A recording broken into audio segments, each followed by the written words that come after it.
20 سال کی عمر کا بچہ والد سے جدا ہو رہا ہے، بہن بھائیوں سے جدا ہو رہا ہے، فیملی سے جدا ہو رہا ہے، تو کیا کچھ بھی مجھے ہوش میں نہیں تھا. میں تو میرے بیٹے کے جو آخری لفظ تھے، اس نے کہا ماما یہ جو آپ نے لفظ ادا کیے ہیں میں تو اسی کے خلاف میں نے سٹینڈ لیا ہے. تو عمران خان اپنی ذات کے لیے، اپنی اولاد کے لیے، اپنی نسل کے لیے تو نہیں کال دے رہا. وہ تو 1.5 سال سے جیل میں بند ہے، اور اس کی نسل کا تو ہمیں پتہ ہی نہیں ہے. اس کے بیٹے تو سب دنیا کو پتہ ہے، وہ تو یو کے میں ہے. تو وہ تو ہمارے لیے اور ہماری آنے والی نسل کے لیے لڑ رہا ہے. اور جو بات کہہ رہا ہے وہ سچ اور حق ہی کہہ رہا ہے. تو حق کی بات میں کھڑے ہونا ضروری ہے. تو ماما آپ مجھے اجازت دیں، میں نے اس حق اور باطل کی جنگ میں حق کے ساتھ کھڑے ہونے کے لیے ضرور جانا ہے. جب مجھے کال آئی، جب اس بچے کو گولی لگی، تو اس کے بعد جب اس کو وہاں سے شفٹ کر رہے تھے، تو شفٹ کر کے اس کو مجھے انہوں نے کال کی. میں وہاں 15-20 منٹ میں وہاں پہنچا ہاسپٹل کے اندر. تو اس ٹائم وہ اس کو شفٹ کر رہے تھے ایمرجنسی سے آئی سی یو میں. آئی سی یو میں نے خود اس کو اسٹریچر سے بیڈ پر شفٹ کیا. تو اس وقت تو کوئی ایسا ایشو نہیں تھا.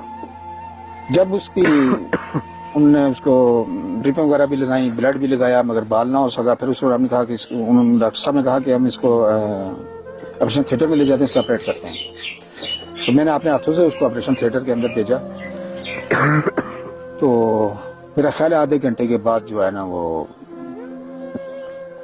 اندر سے انہوں نے کہا کہ اس کی ڈیتھ ہو گئی ہے. السلام علیکم ورحمۃ اللہ وبرکاتہ. میں ہوں محمد فاروق اور آپ دیکھ رہے ہیں نیا پاکستان.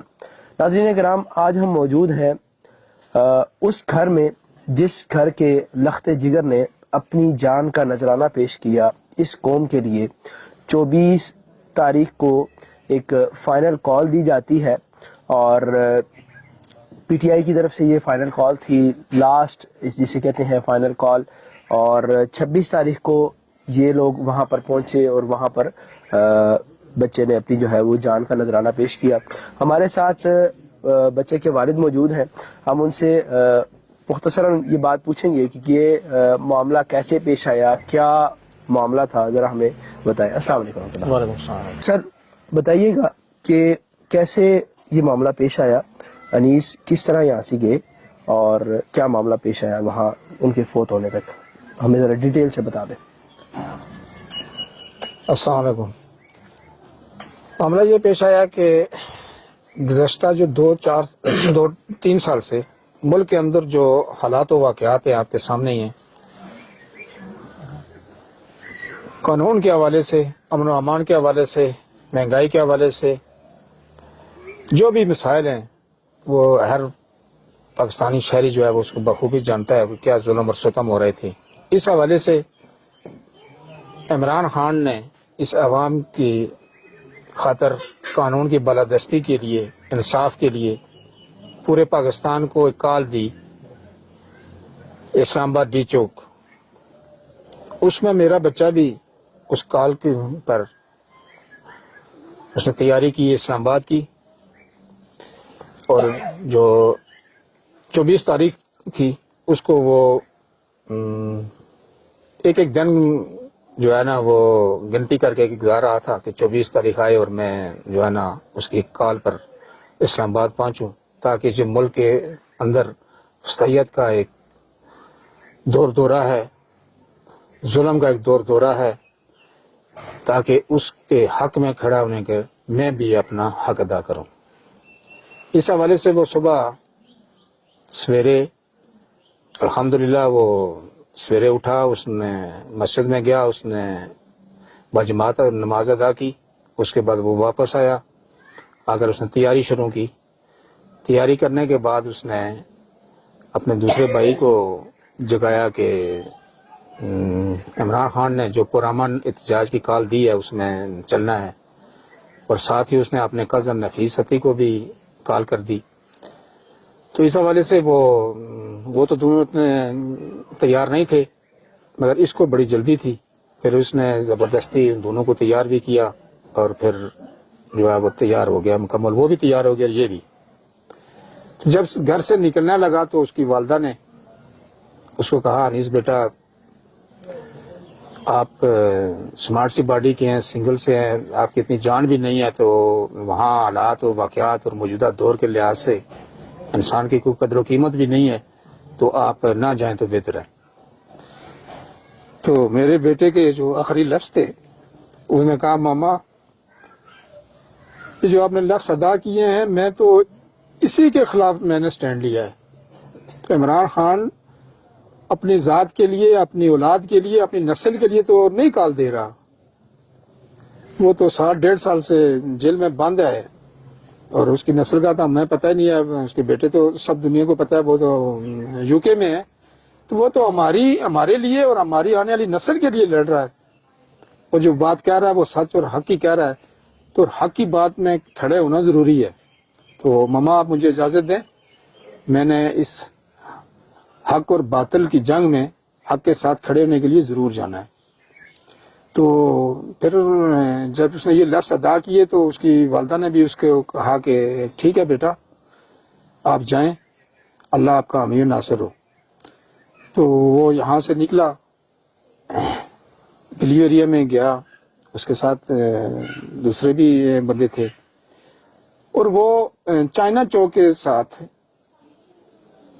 جو جناح ایوینیو روڈ ہے اس کے سائڈ پر جو سروس روڈ ہے اس کے بھی سائڈ پر جو گراس بیلٹ ہے اس پر بیٹھے ہوئے تھے 5-6, یہ آپس میں گپ شپ کر رہے تھے. اس میں گپ شپ کرتے ہوئے ایک سامنے ایک آدمی اس جناح ایوینیو سے گزر رہا تھا, اس کے ہاتھ میں عمران خان کا ایک پوسٹر تھا تصویر کا. اس نے وہ دیکھا, اس کو آواز دی رکنے کی, وہ رکا, اس سے تصویر لی. تو اس نے وہ تصویر دونوں ہاتھوں میں اوپر اٹھا کر اس نے تصویر بنوائی اپنی, اور یہ ان ظالموں کو بڑی ناگوار گزری. اور اس نے وہ تصویر بنوانے کے بعد پھر جو باقی کولیگ بیٹھے ہوئے تھے انہوں نے اس کو بلایا, پاس بٹھایا, چھوٹی موٹی ریفریشمنٹ تھی, چنے وغیرہ, پانی وغیرہ, یہ وہ کہ آئیں یہ کر لیں. تو وہ وہاں بیٹھا ہوا تھا. تو اس تصویر بنانے کے ودن 10 منٹس اس کو سامنے جہاں یہ بیٹھے ہوئے تھے کہ بالکل اپوزٹ پر اسٹیٹ لائف انشورنس کا پلازا ہے, اس کی 6 یا 7ویں منزل میں ایک کھڑکی کھلی ہوئی تھی جس تقریباً 3 یا 4 فٹ کی. تو وہاں سے سنائپر شوٹر نے اس کو ہٹ کیا اور وہ جا کر الٹا ہو گیا. پھر اس کے ساتھ میرے بیٹے نے اور نفیس نے اور عمر ستی نے اس کو فوراً اٹھایا. ایک بائک والا کھڑا تھا اس پر بٹھایا, ایک آدمی بیٹھا اس کی گود میں رکھا اور اس کو پولی کلینک ہاسپٹل پہنچایا ایمرجنسی میں. وہاں ٹریٹمنٹ ہوئی مگر وہ زندگی اس کی ختم تھی اور وہ بال نہ ہو سکا اور اپنے اللہ کو پیارا ہو گیا. آپ نے ہسپتال میں ڈاکٹر سے ملاقات کی, ڈاکٹر وہاں پہ ڈرے ہوئے تھے, کیا سچویشن تھی, ذرا وہ ہماری پبلک کو بتائیں. جب مجھے کال آئی, جب اس بچے کو گولی لگی تو اس کے بعد جب اس کو وہاں سے شفٹ کر رہے تھے تو شفٹ کر کے اس کو مجھے انہوں نے کال کی. میں وہاں 15-20 منٹ میں وہاں پہنچا ہاسپٹل کے اندر. تو اس ٹائم وہ اس کو شفٹ کر رہے تھے ایمرجنسی سے ICU میں. ICU میں نے خود اس کو اسٹیچر سے بیڈ پر شفٹ کیا. تو اس وقت تو کوئی ایسا ایشو نہیں تھا. جب اس کی انہوں نے اس کو ڈرپیں وغیرہ بھی لگائیں, بلڈ بھی لگایا مگر بال نہ ہو سکا. پھر اس کو ہم نے کہا کہ ڈاکٹر صاحب نے کہا کہ ہم اس کو آپریشن تھیٹر میں لے جاتے ہیں, اس کا آپریٹ کرتے ہیں. تو میں نے اپنے ہاتھوں سے اس کو آپریشن تھیٹر کے اندر بھیجا. تو میرا خیال ہے آدھے گھنٹے کے بعد جو ہے نا وہ اندر سے انہوں نے کہا کہ اس کی ڈیتھ ہو گئی ہے. جب ڈیتھ ہو گئی ہے تو انہوں نے کہا آپ سارے لوگ نیچے چلے جائیں, چونکہ یہ ایک ایسی بات تھی جو وہاں پر موجود جو لوگ تھے یا ارد گرد میں تھے, راولپنڈی میں تھے, اسلام آباد میں تھے, جس کے پاس جو کچھ اویل تھا کنونس کے لیے وہ وہاں پہنچا. چونکہ گولی لگنے سے ڈیتھ تک تقریباً گھنٹہ سوا گھنٹہ گزر چکا تھا. باہر بہت لوگ ہمارے علاقے کے یہاں کے جو ہے نا وہ اکٹھے ہو چکے تھے. تو جب نیچے آئے تو انہوں نے کہا کہ ہم اس کی ڈیڈ باڈی کی ریسیونگ بناتے ہیں اور آپ سائن کریں گے اور ڈیڈ باڈی لے جائیں. تو وہاں پر چونکہ میں تو سیدھی بات ہے آپ بھی بتائیں کہ 20 سال کی عمر کا بچہ والد سے جدا ہو رہا ہے، بہن بھائیوں سے جدا ہو رہا ہے، فیملی سے جدا ہو رہا ہے، تو کیا کچھ بھی مجھے ہوش میں نہیں تھا میں. تو میرے باقی جو بندے تھے انہوں نے اپنے ہوش و حواس جو ہے نا پر کنٹرول کیا، اور انہوں نے پراپر اس کا پروسیجر کرنے کے لیے انہوں نے کہا کہ ہم ایسے سیمنگ سے سین کروا کر ہم ڈیڈ باڈی کو نہیں لیں گے، پورا پروسیجر اڈاپٹ کریں گے. اس کے بعد جب ہم نے ڈاکٹر سے بات کی، لیڈی ڈاکٹر تھی، اس سے بات کی تو اس نے کہا یہاں بڑے ڈاکٹر صاحب بیٹھے ہوئے ہیں، شفٹ انچارج ہیں، میرا غالباً توقیر نام تھا ان کا، آپ ان سے بات کریں. تو میرے ساتھ ایک دو ایڈوکیٹ بھی تھے، باقی بھی تجربہ کار لوگ بھی تھے، وہ میرے ساتھ گئے. تو ڈاکٹر صاحب سے بات کی کہ جی ہم اس کا پوسٹ مارٹم کرانا چاہتے ہیں، ہم ڈیڈ باڈی ایسے نہیں لے کر جائیں گے. تو ڈاکٹر صاحب نے جو ہے نا وہ رابطہ کیا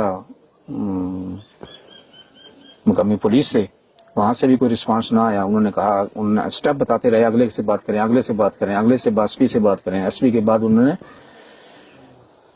ڈپٹی کمشنر یا کمشنر سے بات کرنے کا کہا. یہ بات وہاں تک پہنچی. پھر 15 پر کال کر کے ہم نے جب 15 پر کال کی تو وہاں سے انہوں نے رابطہ کیا ہم سے. تو ایک میرا خیال ہے اکبر نامی انسپکٹر صاحب تھے، انہوں نے کہا جی میں تو ٹیمز میں ہوں، تو آپ تھوڑا ویٹ کریں، میں آؤں گا. میرا خیال ہے وہ 45 منٹ گھنٹے کے لگ بھگ، وہ آدھے گھنٹے سے ابو ٹائم کے بعد وہ آئے یہاں پر. ہم نے اس کو بتایا کہ یہ مسئلہ ہوا ہے، تو آپ جو ہے نا ہم پوسٹ مارٹم کرانا چاہتے ہیں. تو انہوں نے ایک اپلیکیشن اپنی طرف سے لکھی وہ پوسٹ مارٹم کرانے کے لیے. تو جب ڈاکٹر صاحب کو انہوں نے دی، مگر اس وقت جو ہے نا وہ عملے کی کوشش یہ تھی، پریشر میں تھے، دباؤ میں تھے، یا خود جیسے کر رہے تھے، مگر ان کی کوشش یہ تھی کہ یہ ڈیڈ باڈی کا پوسٹ مارٹم نہ ہو، بس یہ خالی سیمنگ دیں اور لے جائیں.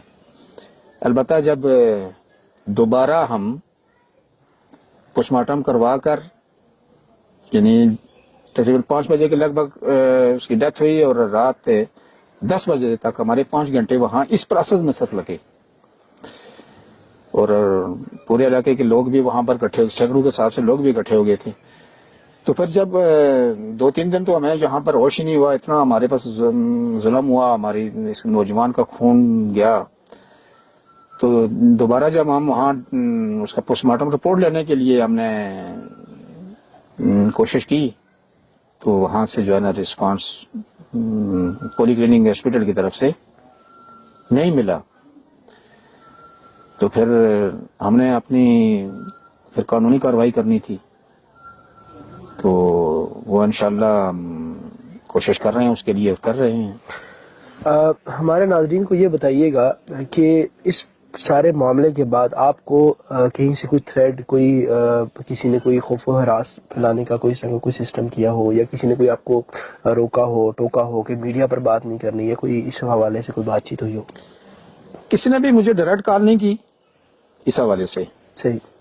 البتہ مجھے بڑی حیرانگی ہوئی ہے کہ ایک تو انہوں نے میرے اور میری فیملی پر اتنا بڑا ظلم کیا کہ ہم سے ایک 20 سال کا بچہ ہم سے چھین لیا ظلم کے ساتھ، اور اوپر سے وہ انہوں نے پرسوں والے دن رات کو، لیکن میرا خیال ہے دنیا کے کونے کونے تک پتہ چل گیا ہے کہ انیس ستیش شہید کا جنازہ علی پور اسلام آباد میں ہوا ہے، اور اس کا والد جہاں پر یہ لوگ تعزیت کے لیے اس کو یہاں علی پور میں آتے ہیں.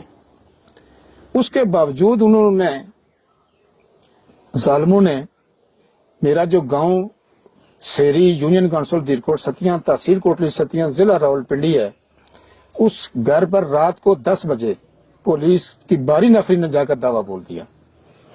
اچھا. جب وہاں پر شور شرابہ ہوا، اہل محلہ والوں نے جب لیفٹ رائٹ سے دیکھا کہ اس کے گھر کیا، یہاں تو یہ کوئی رہتا ہی نہیں ہے، اتنا شور شرابہ ہو رہا ہے. چونکہ وہاں بیسیکلی ہمارے پہاڑی علاقے میں جو چھت پر لوہے والی چادریں ہوتی ہیں، تو وہاں ان کا شور بھی کافی زیادہ ہوتا ہے.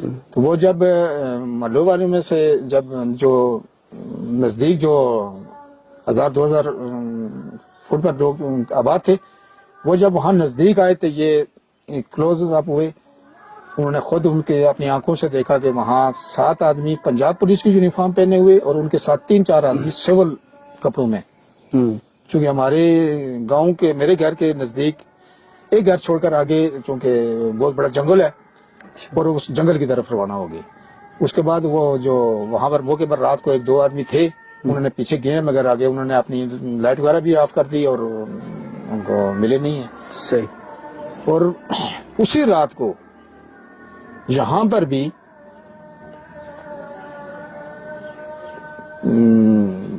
باہر گاڑیاں اگر انہوں نے روکی اور محلے کے انہوں نے چکر شکر لگایا سارا اور بہت لیٹ نائٹ یہ کام کیا ہے. تو میرا خیال ہے کہ اس سے زیادہ کوئی کیا ظلم ہو سکتا ہے کہ ایک تو ہمارے فیملی میں سے میرے بچے کے 20 سال کی عمر کے بچے کو بے دردی سے قتل کر دیا جائے اور اوپر سے میری فیملی کو اور میرے ساتھ جو ہے چونکہ میرا بانجا نفیس تھی تو چونکہ وہ میرے ساتھ ہے ہر معاملے میں میرے ساتھ ہے تو اس کی فیملی کو اور ہماری فیملی کو آپ ٹارچر سمجھیں دباؤ سمجھیں یا کہ ہمیں مزید ہماری جان لینے کے لیے وہ مزید کوششیں کر رہے ہیں. اور یعنی یہ ایک ظلم کیا اس کے اوپر ایک اور ظلم کرنے کے پیچھے پڑے ہوئے ہیں. تو میری جو ہے نا وہ بالا حکام سے سیکورٹی اداروں سے اور اعلیٰ عدلیہ سے حکومت وقت سے یہ اپیل ہے کہ خدا را میرا ایک 20 سال کا نوجوان بیٹا مجھ سے آپ نے جدا کیا ظلم کیا مجھ پر میری فیملی پر اور اس کے بعد ایک اور آپ ظلم نہ ڈائیں. خدا را آپ کے بھی بچے ہوں گے اگر آپ یہاں مجھے پتا ہے آپ یہاں طاقتور ہیں اور اگلے جب جہان چلیں گے تو انشاءاللہ آپ کے چہرے سارا کچھ میرے سامنے ہوگا میرے بیٹے کے سامنے ہوگا تو وہاں بھی پتہ چل جائے گا کہ ظالم کون تھا اور مظلوم کون تھا. اس سارے معاملے کے بعد آپ کی جو جماعت پی ٹی آئی اس کے ورکرز نے آپ کے ساتھ کیسا تعلق رکھا؟ لوگ ڈر جاتے ہیں لوگ آپ کے پاس نہیں آتے یہ کوئی اس طرح کا معاملہ ہوا؟ میں سلوٹ کرتا ہوں اس جماعت کے کارکنوں کو عہدیداروں کو کہ جنہوں نے یہاں بھی علی پور اسلام آباد بھی اور میرے اپنے علاقے کوٹلی ستیاں کی وارڈ سے لے کر مرکزی قیادت تک وہ یہاں آئے میرے دکھ انہوں نے بانٹے اور جو بھی انہوں نے میری اس حوالے سے میری بہت مدد کی ہے میرا دکھ انہوں نے بانٹا اس میں کمی محسوس کی ہے کوئی شک نہیں ہے. عوام کو یہ پیغام آپ دینا چاہیں گے کہ اس کے بعد آپ کا کیا لائے عمل ہوگا؟ کوئی پیغام دیں یہ پیچھے تو نہیں ہٹ جائیں گے ڈر تو نہیں جائیں گے؟ میں نے ڈرنا نہیں ہے تو نہ میں ڈرتا ہوں. میں کہتا ہوں ابھی بھی اس ٹائم بھی کوئی بھی میری جان لے لے اور اس پاکستانی عوام کی جو ظلم اور زیادتیاں لا قانونیت مہنگائی یہ جو ہو رہا ہے خدا را ان کو ریلیف دے دیں. میری جان اگر لینی ہے میرا خون لینا ہے تو ابھی لے لیں. حکومت وقت کے لیے کوئی پیغام؟ حکومت وقت کے لیے یہ پیغام ہے کہ ایک تو میرے پاس ساتھ پہلے ظلم ہوا پھر دوسرا ظلم انہوں نے جو ہے وہ اداروں سے ریڈ کروا رہے ہیں وہ ظلم ہے. اگر خدا نخواستہ میری فیملی میں سے ایسا مجھے میرے کسی بیٹے کسی میرے بھائی میرے بھتیجے میرے کسی بانجے یا کسی ایسا ظلم ہوا تو میں نے اپنی پوری برادری کو عوام کو میں نے میسج دے دیا ہے کہ اگر میں تو چلا جاؤں گا میری کوئی فیملی کو ممبر چلا جائے گا تو خدا را آپ نے اس کا رد عمل دینا ہے. اور انہوں نے مجھے ہزاروں نہیں لاکھوں آدمیوں نے مجھے جو ہے اس کی امتحانی کرائی ہے کہ ایسا کوئی واقعہ ہوا تھا انشاءاللہ اس کا رد عمل دیں گے. جی تو ناظرین یہ تھے انیس ستی کے والد جنہوں نے اپنی ایک دکھ بھری داستان وہ آپ کے ساتھ شیئر کی اور اپنا ایک دکھ جو ہے وہ آپ کے ساتھ رکھا. اسی طرح انہوں نے جو اداروں کو پیغام دیا اور اسی طرح عوام کو جو پیغام دیا ہم یہ سمجھتے ہیں کہ کوئی بھی معاملہ کچھ بھی ہوا ہے اس کی شفاف قسم کی اس کی جو ہے وہ جانچ پڑتال ہونی چاہیے اور حکومت وقت کو چاہیے اداروں کو چاہیے کہ وہ اس حوالے سے جس نے بھی یہ کام کیا ہم اس کے اوپر کوئی بات نہیں کرتے کہ کس نے کیا کسی ادارے نے کیا کس نے نہیں کیا ان کو جو ان کا حق ہے جو ان کا کیفری کردار تک ان کو پہنچانا ہے حکومت کو چاہیے کہ وہ اس تک پہنچائے. انشاءاللہ پھر کسی مقام پر، پھر کسی جگہ پر آپ سے ملاقات ہوگی.